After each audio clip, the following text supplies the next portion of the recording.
can't find my thing. You got one? Oh, yours is for the Mac, right?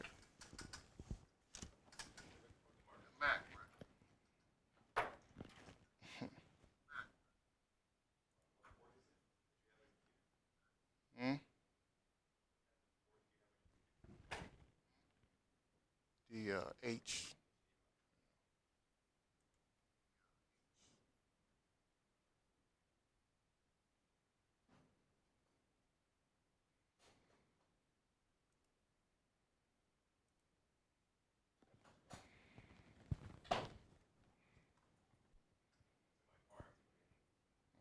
I thought I had one right here. I must have left it at the house.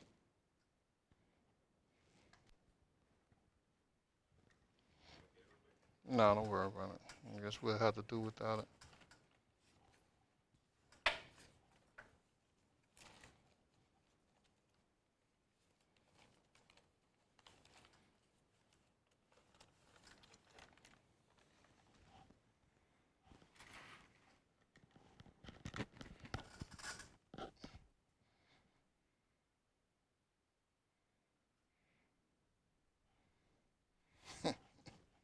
Storm. Okay.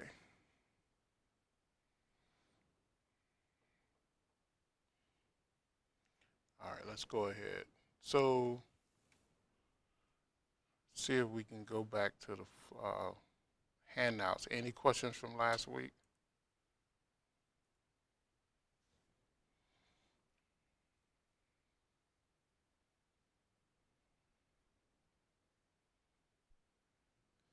I think we stopped on page 6. What is psychic and spiritual development?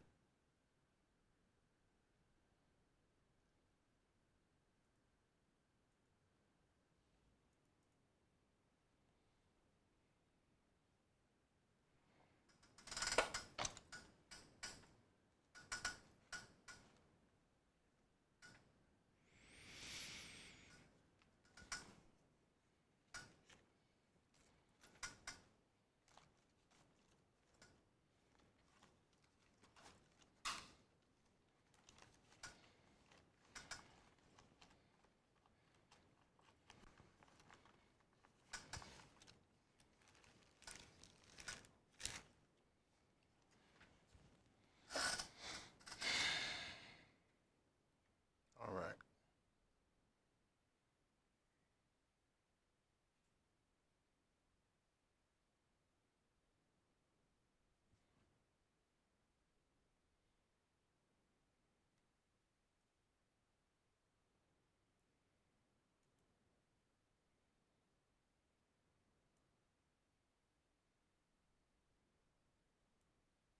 It makes it very difficult to.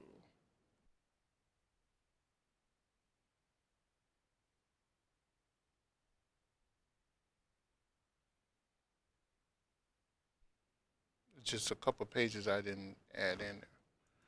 You have Visio, or do I need to revert it?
Just give me a minute. I'm emailing this to you. Okay.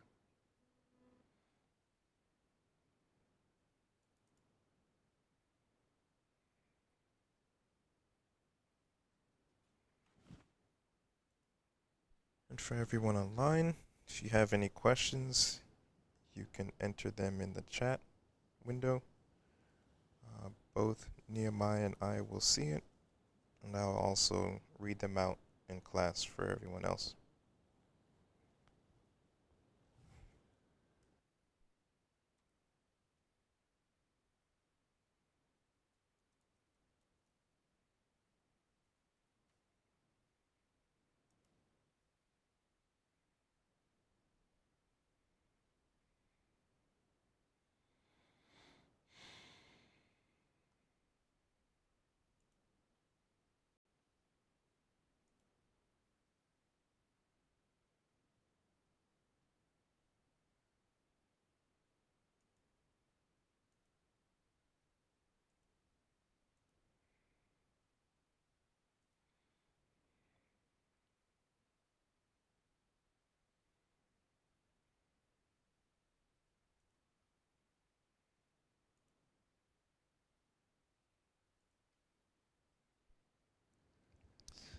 Also, I'll repeat this announcement at the end of class, but next week is a holiday for us, so we'll be taking off that weekend. We want to have class that weekend. The following weekend, we should be back. So, Sunday, July 8th, that is a holiday for us, so we'll take that Sunday off, but July 15th, we'll be back.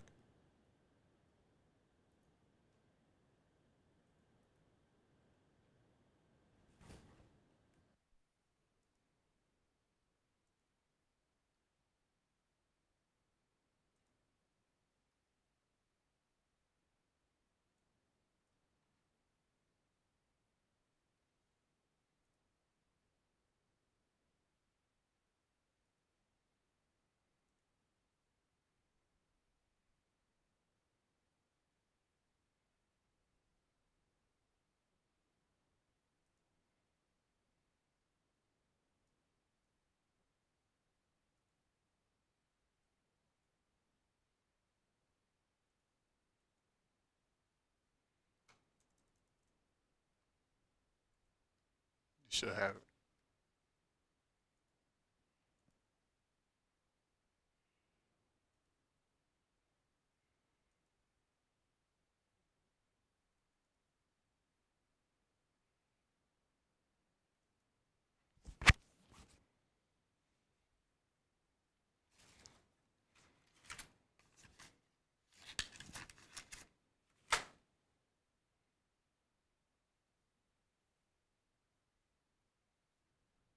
All right, let me know when you're ready.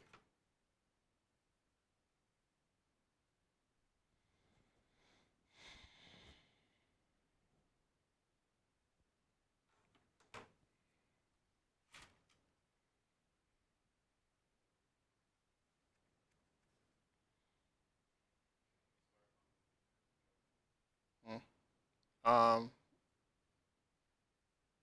I'm gonna switch back and forth. Um,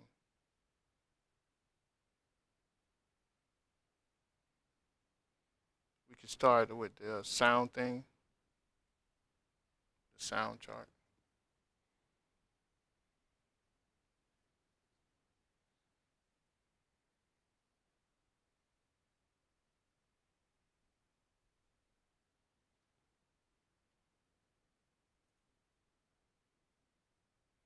The number, page 2.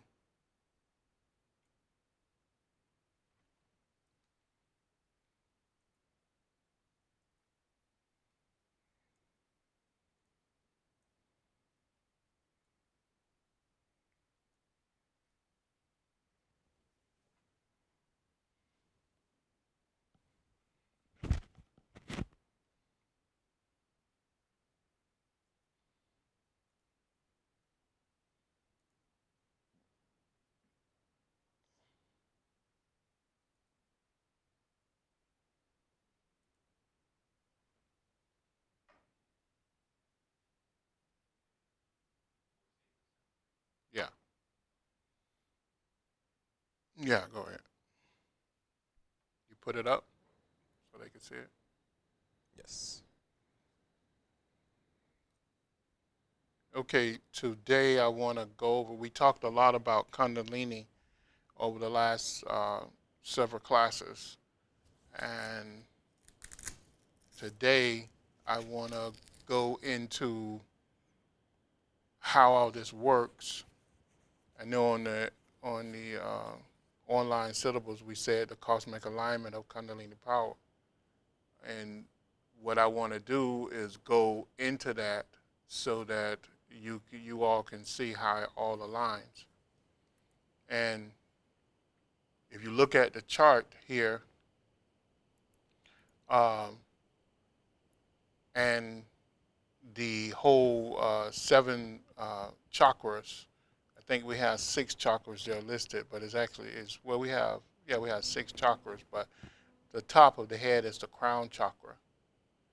And if you look at this is our levels of consciousness, and our levels of consciousness is how we function in manifestation. And over the last several weeks, if you go back, I talked about the signature of Kundalini, because Kundalini is the vehicle of consciousness. It's the thing, it's the power that we use to to uh, to have to experience consciousness on various levels of existence.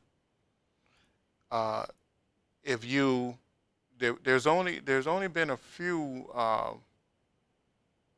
yogi masters or teachers that actually uh, explain this in a clear, understandable manner. Although all of them give us the aphorisms, the different teachings that we can reference to, but only a few actually went in and explained it in detail, at least from what I know over the 50-some years of studying this. And it's very interesting because it makes sense when the few that did go into this and explain it in detail. Uh, Dr. George King, he was a Western yoga master. He went into it and he referenced several uh, authors and adepts that explained it well and went into it in detail. And that was Madame Blavatsky, uh, Alice Bailey, and Sir Arthur Avalon from the Serpent Power book and the Garden of Letters. Uh, Madame Blavatsky from her Secret Doctrines, Alice Bailey from her book on cosmic fire, and also the esoteric psychology, the two volumes on that. They went into this and explained it. And also Rama Prasad from Nature Finer Forces. And he referenced these books so that we can study it and get a clear understanding of what he was speaking of. And just to make it brief so that you can understand it, is that, of course, each one of them gave their little spin to it, but essentially was saying the same thing. When you look at the higher etheric realms or the higher mental realms, you notice that it starts from the heart chakra up. And the lower realms starts from the astral realms, starts from the solar plexus chakra down. So, and then the lower astral realm starts from the base of the spine down. So what does all this mean? Well, one of the secret Upanishads that was spoken about by Dr. George King is the Nature Finer Forces by Rama Prasad. where he in 1898 decided to publish this in his book and give these and expose these secret Upanishads or to the public, to the Western world. So in there, he talks about, the Swami tells us that the Adamic man, which is the man that existed 18,600,000 some thousand years ago, before what Dr. George King talked about, the Meldic man came, their base of the spine was the heart chakra. They did not function, their consciousness, they did not allow their consciousness to function below that point. So Kundalini functioned from the heart chakra up for the Adamic man, making him an adept, a young adept from birth. And of course, the etheric matter, still gross matter, it responds to the higher levels of mind energy far better than the astral and gross matter does. So therefore, the distortion is minimized. So if you go back, anything below the heart chakra is a distortion and had to be brought about because of the fall of man's consciousness. And that's what the secret Upanishads revealed. It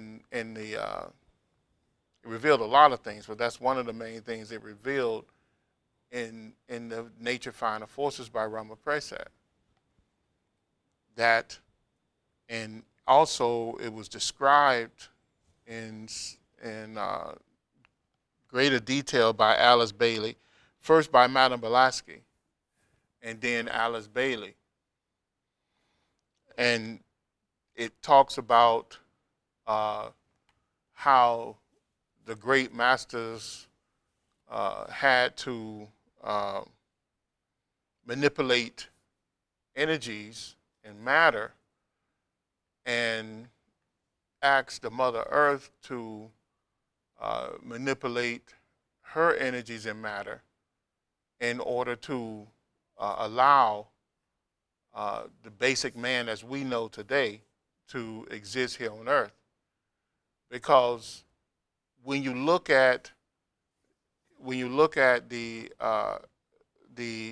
functions and operations of these energies within the chakra systems, you would see that the crown chakra is, for a better chart, if we can think about it, if we look at this on a chart, we would list the crown chakra as a tavic matter potential. And tavic or tava, if we talk about, is a modes of operation of all the energies, of all the cosmic energies that's available to us in the universe. So the crown chakra will have the potential of all tavic matter, which is all energy in the universe. The Christ chakra will be seen. The Christ chakra is my thing. No, that's fine. Let's answer the question. The Christ chakra will be seen as tavic operation, as the tavic matter in operation. In other words, because the Christ chakra is that command center, and is the home of the soul. So it will be that point where all the energies are controlled, and it'll be that point that pulls down on the potential of the energies from the crown chakra. The throat chakra will be listed as the operation of akasa, which is the functioning of etheric sound and space. And we understand that sound is consciousness. Etheric sound is that energy that's under the influence of mind and has the ability to mold, shape, and carry mind energy anywhere in the universe. So, and then when you go down to the heart chakra is what is called in the Mahabhutas the value or the air quality, the etheric air quality of an energy. And of course, the solar plexus center is that T-jazz or Agni, which is the heat and fire quality of the energy, and the sex center is the apas, which is the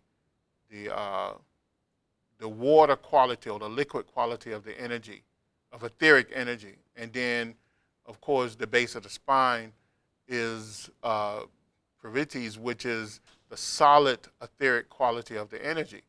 Now, as you know, as the energy falls, it becomes denser and denser and denser and denser and denser. And this is levels of consciousness. This is levels of manifestation. And the energy that's in the solar plexus and down, the reason why it responds like that is because of a distortion. Because these rims had to be built or had to be placed back into operation for the Meldic man.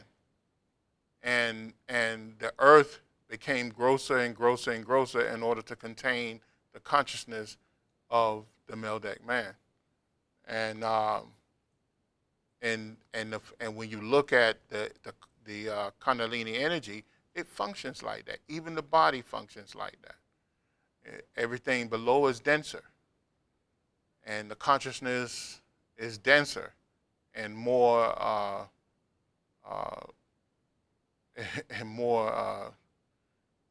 scattered in a sense. It's not fine. It's not precise.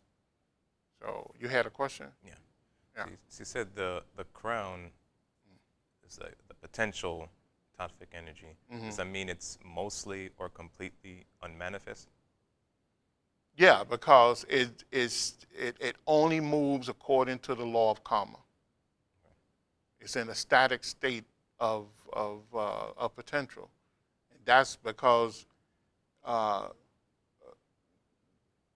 higher you go, the more you respond to the law or the will of God. Mm-hmm. And as we know God from our position, it appears to us as stillness. Mm-hmm. But it's far more than that because of our limited understanding. That's the only reason why we would look at God like that. But when you go and begin to think about it, the reason why a supreme being will be still because it is all potential. Mm-hmm. You know, when you have all power, there's no reason for movement. Mm-hmm. You know, because everything is complete. So, but out of that completeness comes potential, right? Mm-hmm. And the potential is only with those that part of it that it has allowed to evolve, went through an involution stage in order to come back to an evolutionary stage. You understand? Oh, so that's the descent of Kundalini, and each chakra is a part of the crown. That's that de-evolution. And it becomes stillness. It moves from stillness to movement. density, Mm-hmm. to movement, and to greater movement, then lesser movement, lesser Mm-hmm. movement, but wrapped in this matter that doesn't respond to mind energy, but through encasement. You understand? Mm-hmm.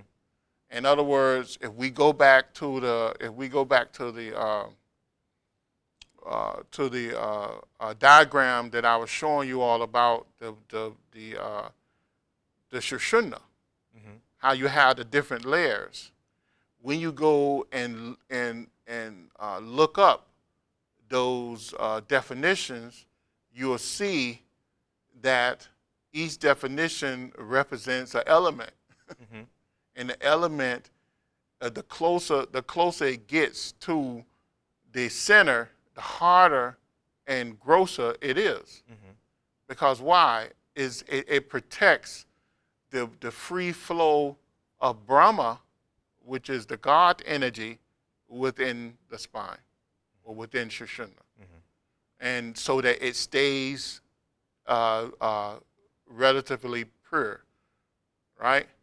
But it manifests through that grossness in order to bring about some type of resemblance of consciousness, or or life.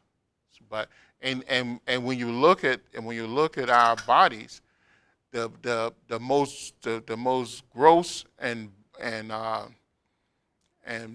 part of our body is the pelvic region. Mm-hmm. It's the pelvic region, and the reason why is that because it's protecting that dormant state of Kundalini, Mm-hmm. and so in the in a higher uh, form of body or being, you wouldn't need that. Mm-hmm. Mm-hmm. You would not need that. See, because why? Because they function from a higher level of consciousness, and they only would activate that lower part of their existence in order to communicate with lower forms of life, right? Where they'll build a shade of themselves in order to communicate the same way Jesus did, the same way Buddha did, the same way Aloy uh, uh, Sankachara, Krishna. They took an aspect of themselves and built a grosser body in order to communicate with us. Other than that, they stayed in the etheric world. So could it be said that the crown and Kundalini enter that Shiva state and it's that kind of dual pole Shiva state that In order allows to all movement communicate. to Yeah. operate. In order to operate, in order to communicate. Because remember, I told you over the years, what does Shakti do? All movement. I'm saying, but what does it do when it get to that equilibrium point of the Muladhara, the base of the spine? It wraps itself, goes into a Shiva state, wraps itself up, and releases a sound that Yeah. there's a mind of all movement. Yeah. So in other words, it manipulates this energy in a gross state of manifestation from that point. It repeats the same thing it did at the crown level. Because at crown level, it released a sound, and it fulfilled itself all the way to the seat of the soul, which is what? The heart center. The heart center. And then it had to take on a different nature, because from that point, it went down to the base of the spine and created the seat of what? Consciousness. Of consciousness. See, or the start of consciousness and the seat of consciousness at the sex center, because it had to have first movement in order to create the seat of consciousness in the sex center. And from the seat of consciousness in the sex center, we have the Vijnana prana, which does what? It's in the extremities and limbs which moves. Huh? Vijnana prana, which movement And then It, it circulates throughout the entire it body. circulates throughout the entire body, bringing what to the body? Meaning and movement, life. Consciousness. It brings about consciousness throughout all parts of the auric structure and the bodies. See? So it had to do this at that level because the type of consciousness in the heart chakra is totally different than the consciousness in the base and in the base of the spine. In fact, the consciousness in the heart chakra moves thousands upon millions of times more than the consciousness in the base of the spine. It's like leaps and bounds. So that's the difference. That's why I separate etheric world from the astral world, because according to the ancient teachings, the astral world is a distortion.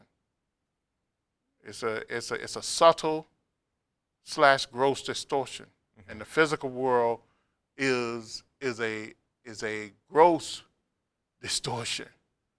You know, that is a resort of the astral world. Okay, and that's why they associate the astral with emotions instead of mind. Okay. Thank you.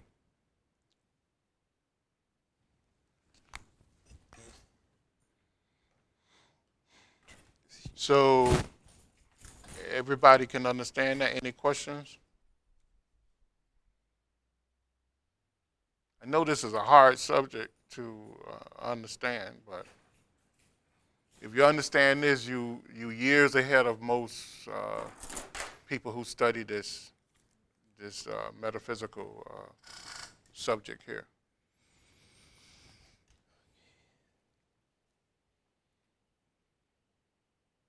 So let's look at how the distortion develops in the body. And I went over this before. I will pull up an old chart. And that's a chart of impurities.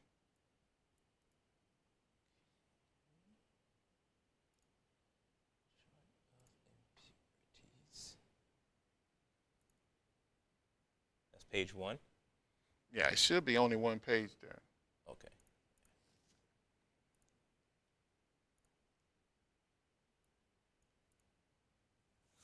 So in this chart, in impurity traits of the lower chakras,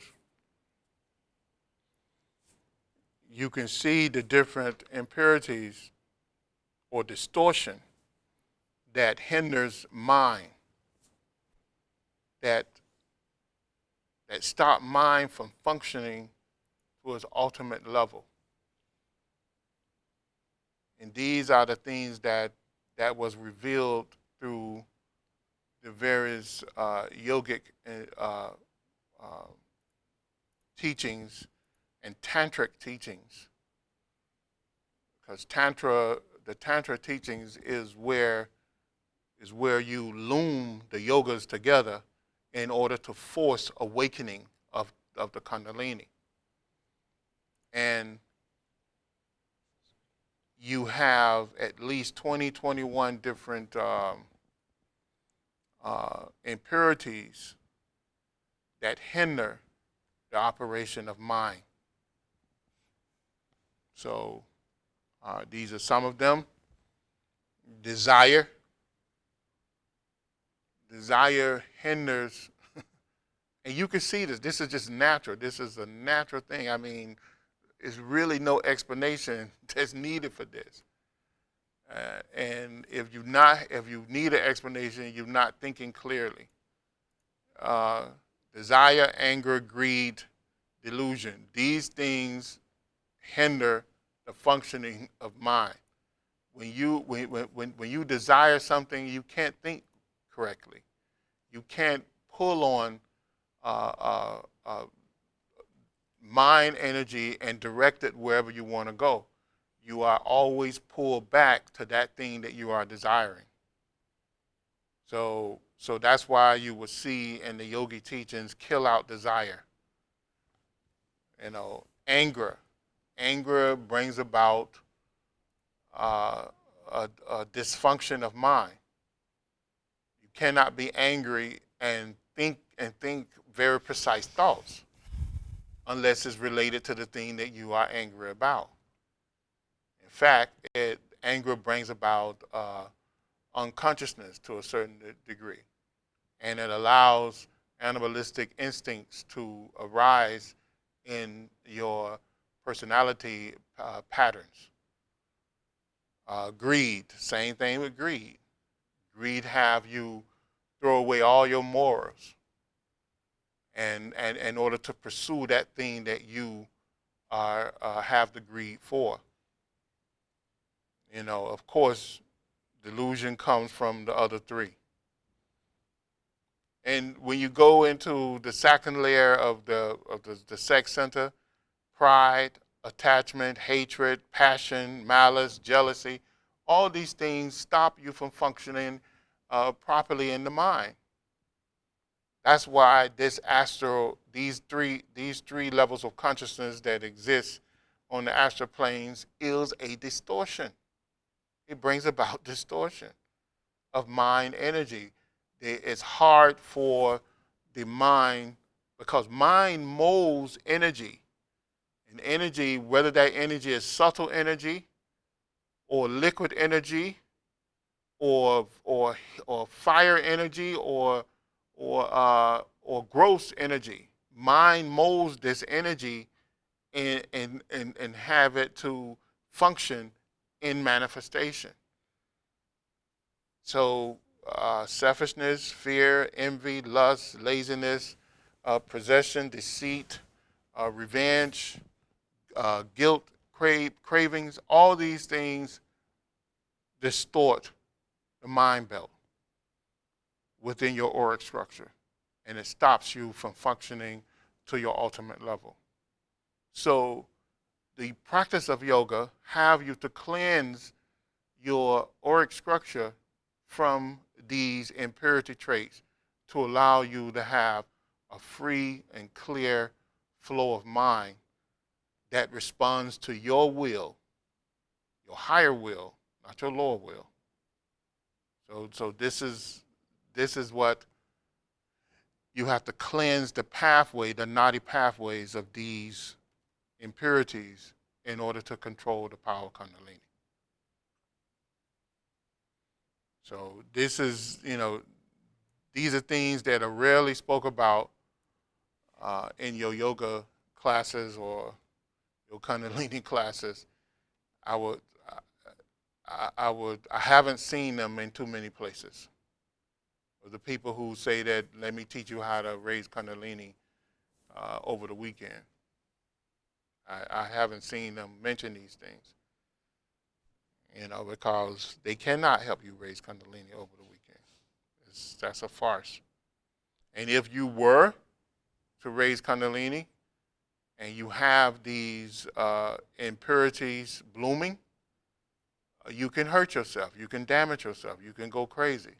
Because when you have these impurities in full operation and you're trying to raise the power of Kundalini, only thing you do is empower these impurity traits, and they take over your life, and you have the worst craving and for these impurities.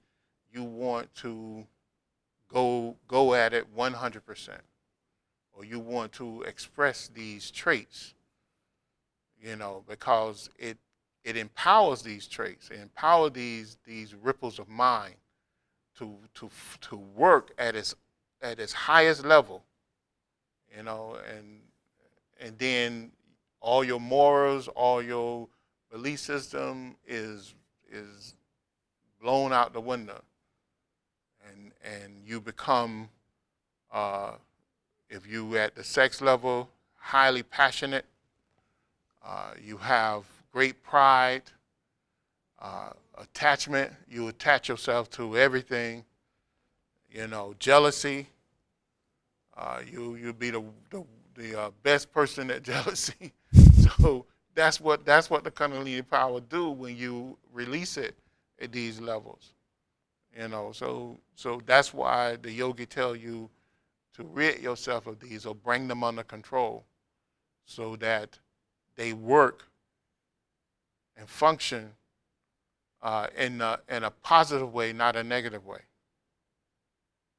So you transmute these into energies that can help you, not to hurt you.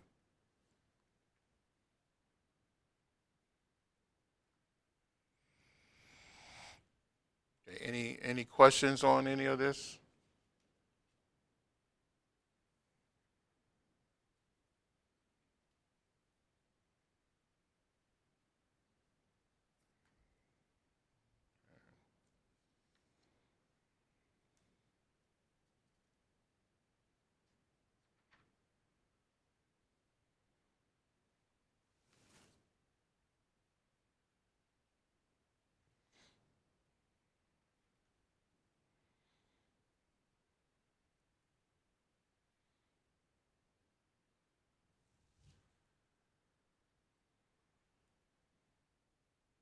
So because the astral world is a distortion,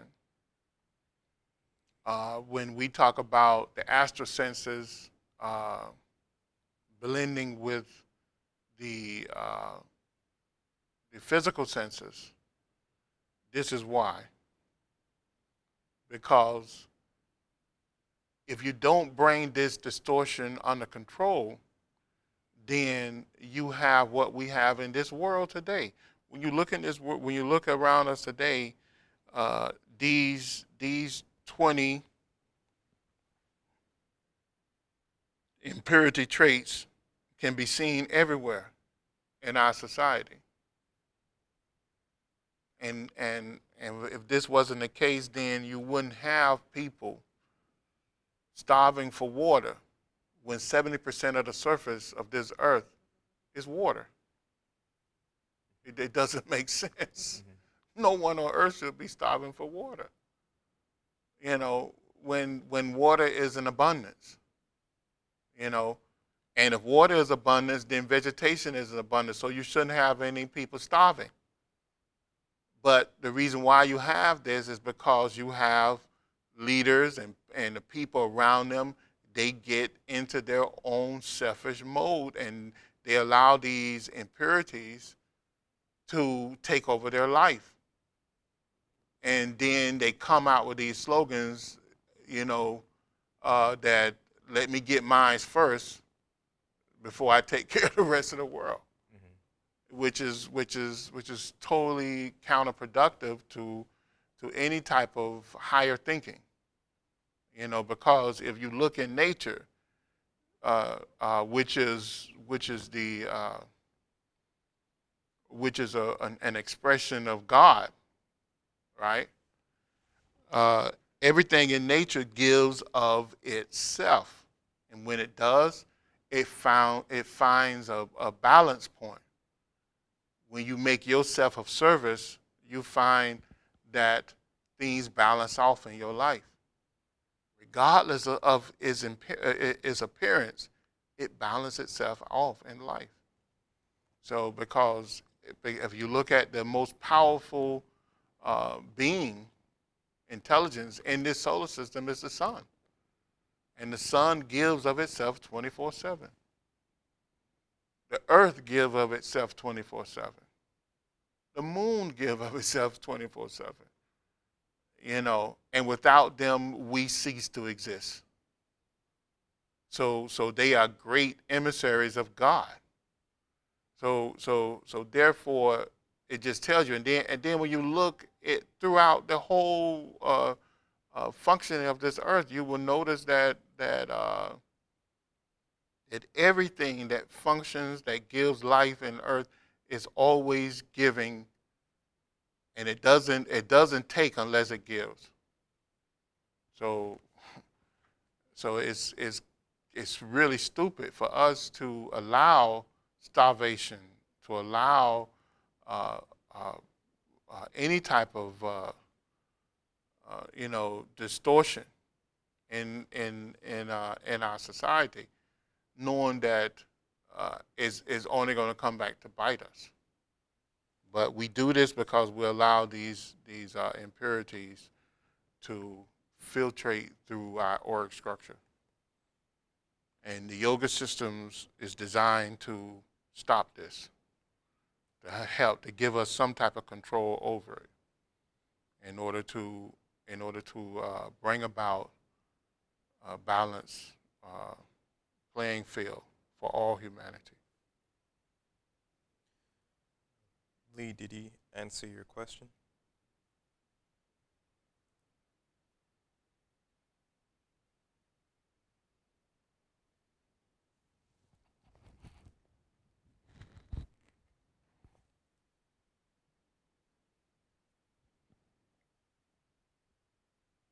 There's a question.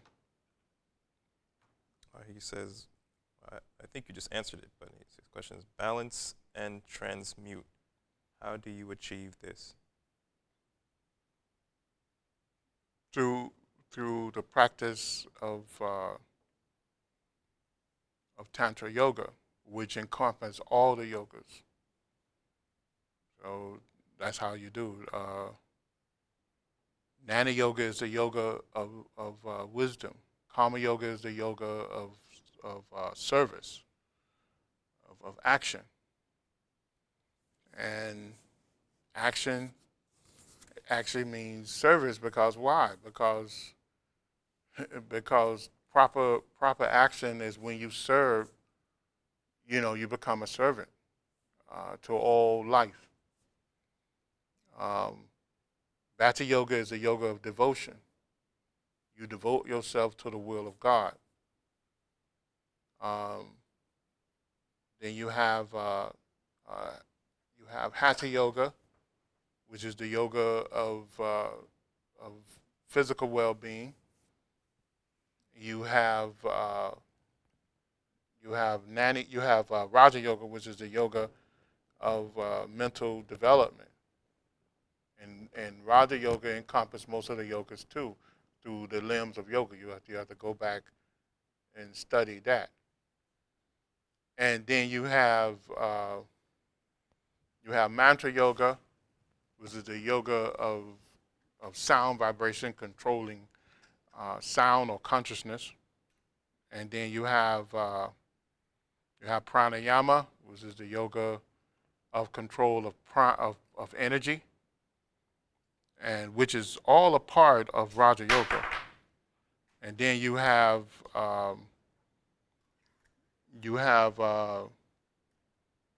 mudra yoga, which is the yoga of hand sign, or the yoga where you learn to manipulate energies by using the various limbs of the body.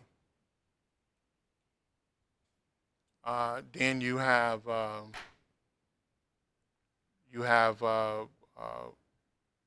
I missing one? You have cry yoga, which is also the yoga of action, but its action is bringing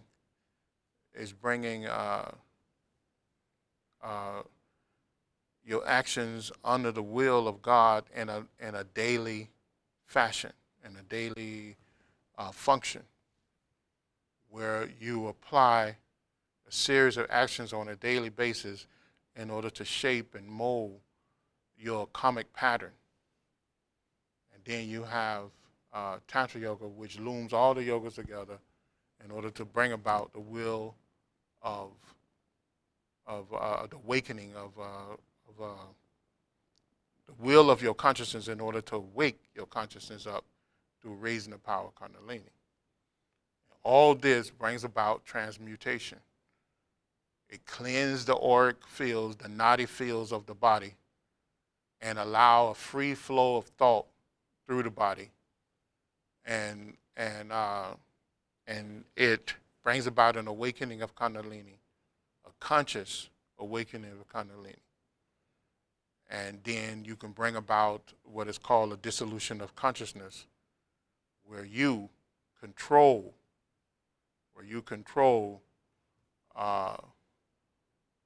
the flow of energy and consciousness in order to realize the will of God at the highest level of consciousness.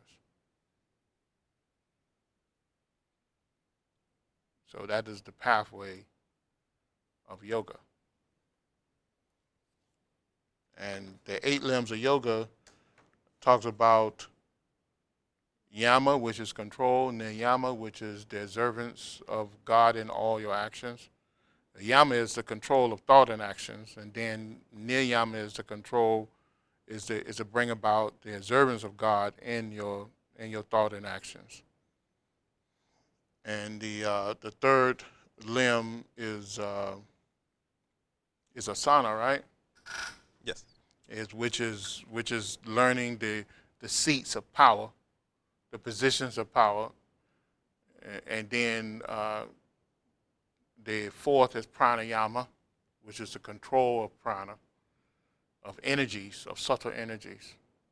And the fifth is bringing about a withdrawing the senses from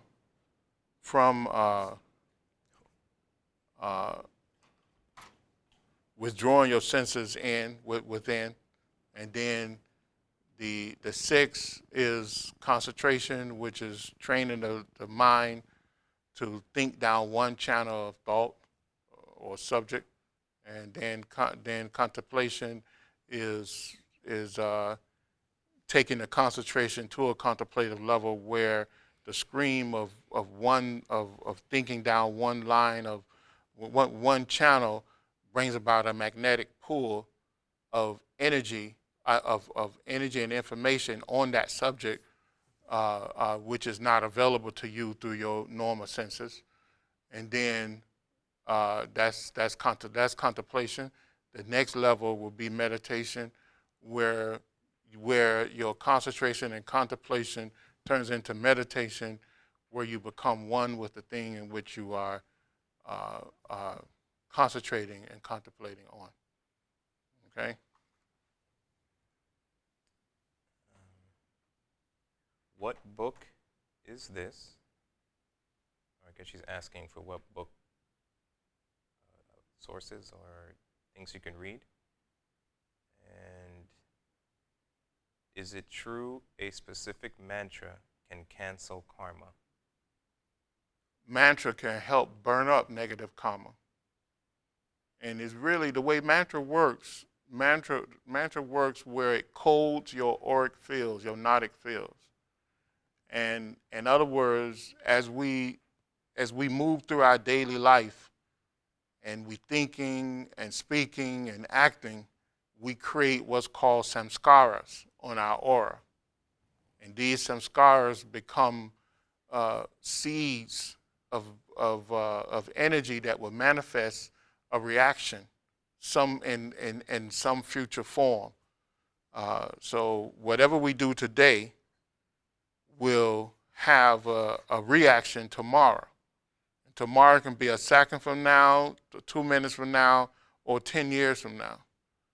So because of the impurity traits within our personality, we create a lot of negative return from our thoughts and actions.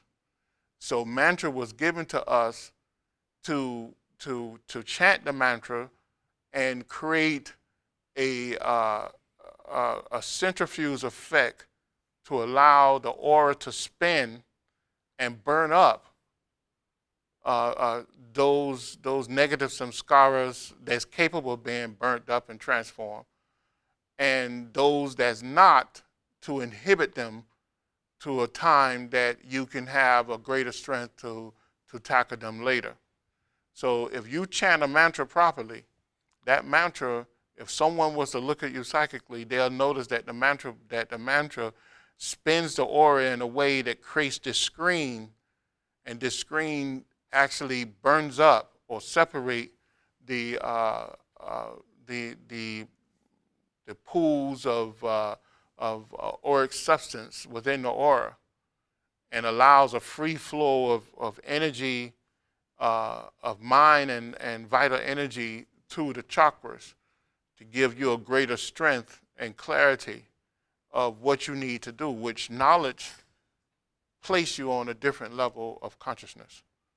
So that's what mantra do. So mantra can burn up. It codes the aura with the proper sound vibration to allow you a free flow of consciousness, a pure thought, and it takes the place of a lot of negative seeds, samskara seeds that you place there anyway. In fact, mantra is the original sanskars of the soul. Uh, as far as books that you can read to go back and find this information, I said that at the beginning of the class, which is Mana Malasky, which is a hard read. Uh, the secrets, the secret doctrines, Isis Unveiled. Uh, Alice Bailey, which is not so much of a hard read, I don't think. Some people say it is, but it's not. She wrote a book on the treatise of cosmic fire. Also, she wrote 25 known books. Also, the esoteric psychology and esoteric psychology. You the by Also another book, The Serpent Power, by Sir Arthur Evelyn, and his book also on the Garden of Letters. Also, the book by Rama Prasad, which is which is by the Nature Finer Forces. It was I think it actually was a series of lectures that turned into a book from 1890. I think it's 1898, and it's called Nature Finer Forces and the Science of Breath. So you can find this information in those books. Also, I wrote a book, the Ancient Language of the Soul, the Mystic Knowledge of Mantra. You can find that on Amazon as well. Any other questions?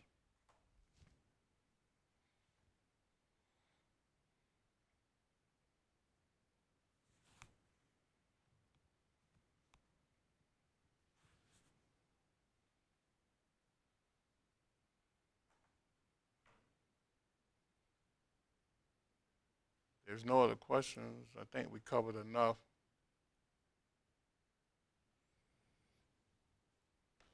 I think I do a chart up on this particular class to talk about so you can see this and incorporate it with the other chart of the impurities so that you can, because we covered a lot, and I know it's a, it's a hard subject to understand. So this is supposed to be the last class. You want to continue this series then? No, I'm saying I do the chart and send it back. We can have an open discussion when we come back. Okay. So, but we can send the chart out. If there are any questions, we can have an open discussion before we go into the next series. Okay, if that's it, we close out for today.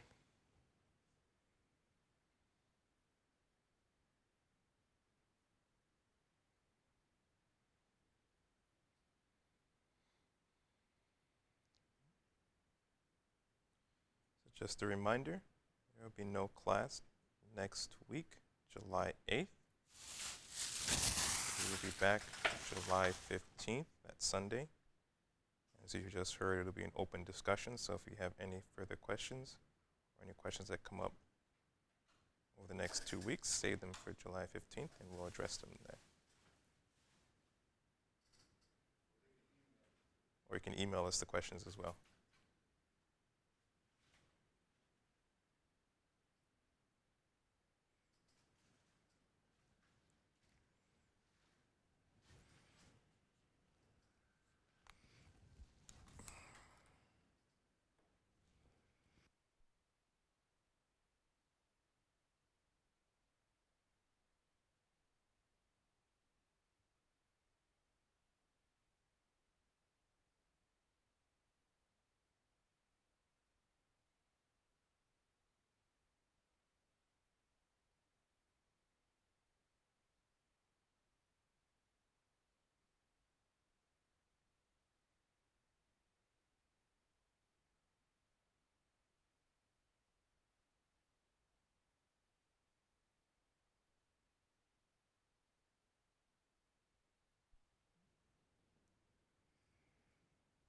the New Lord's Prayer.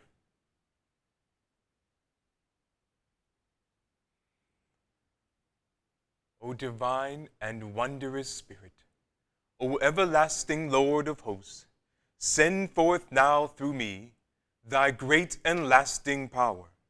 Allow me, Almighty God, the lasting privilege of radiating to all the world thy great love, so that those who suffer may be given the power and energy to rise above their weaknesses. Almighty God, in great humility do I ask you to send forth your power, to give to me this great lasting privilege of being a channel, so that my suffering brothers may be helped and guided and healed and lifted into thy light, so that they who know not may look up and in doing so receive to their higher selves your divine counsel. Almighty God, this day have you granted me a divine privilege. I ask you now to give to me the strength, so that never again will I turn from my inner vision of you. O great peace, great peace, great peace. In praise of your greatness, O God, doth my soul sing, granted energy to sing on forever and forever.